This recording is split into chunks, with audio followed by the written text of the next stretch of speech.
بسم الله الرحمن الرحيم والسلام عليكم ورحمة الله وبركاته. فيديو جديد على قناة الكورة مع تريكا. فضلا وليس أمرا نعمل لايك وصلى على النبي عليه أفضل الصلاة والسلام.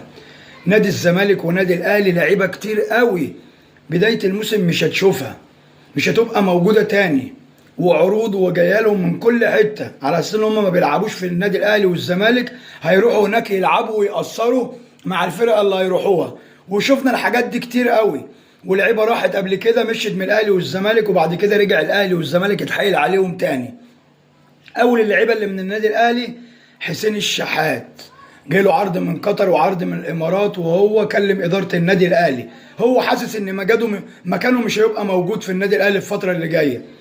النادي الاهلي قال له هننتظر موافقه ريبيرو. اللعيب التاني محمد مجدي قفشه اخر فتره ليه هو ما بقاش فالح غير في القفشات، ما بقاش يلعب كرة زي الأول، ما بقاش مركز. هو ده اللي الإدارة شايفاه دلوقتي. قفشه لو مسك الكرة في رجله وركز في الكرة أحسن لعيب جه في مكانه، مش هتلاقي زيه تاني.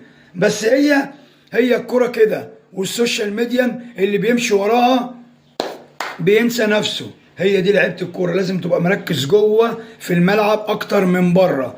بره ده حياتك الشخصيه، بس انت قدام الدنيا كلها. والكلام ده مش في الاهلي بس، لا في الزمالك كمان.